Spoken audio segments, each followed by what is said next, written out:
So now we're going to come on and talk a bit about the stomach environment. The stomach of the horse is actually relatively small for the overall size of the horse, and it's also relatively inelastic. The stomach of the horse has a capacity of somewhere between 8 and 15 litres, and it is approximately the size of a rugby ball. So it's important that we don't overfill the stomach.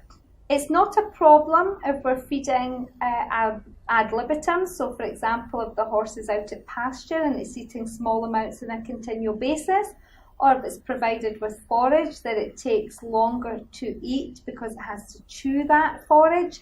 But it can be a problem if we're feeding large meals of concentrate feeds, for example. We need to be careful not to feed too much at one time because we can potentially overfill the stomach. So that's the reasons why we talk about feeding horses little and often, why we trickle feed them, because the stomach isn't designed to eat large meals in one go. And feed doesn't stay in the stomach for that long, around about 30 minutes when it'll start to travel through to the small intestine. In terms of digestion, there's little digestion takes place in the stomach.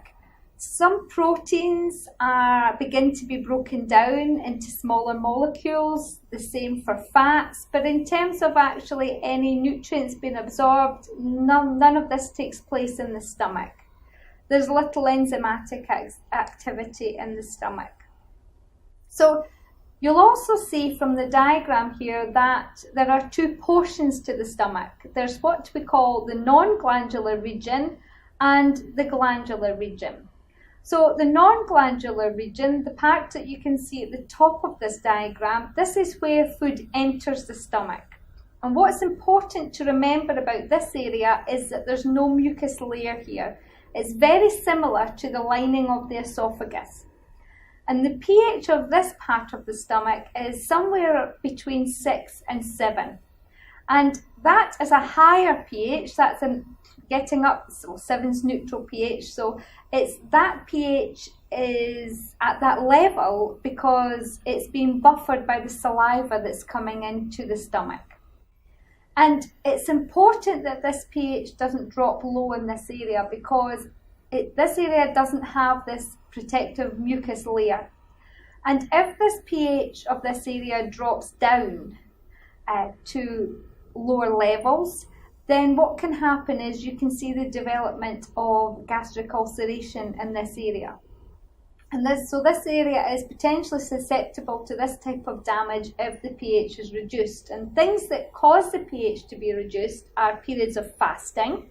So there's not the saliva coming into the stomach to buffer the environment, so it can become acidic during periods of fasting.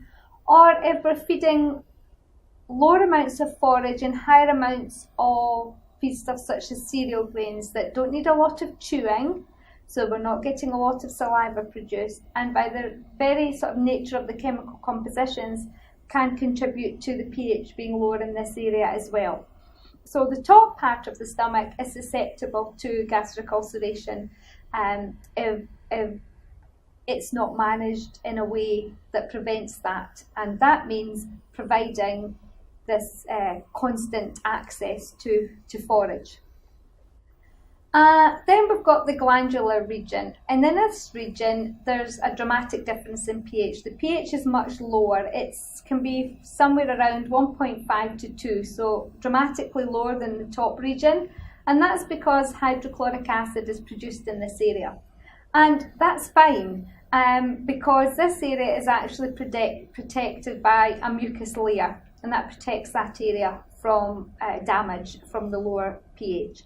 And the pH is lower at this area because the enzymatic activity in this area requires that pH to be lower.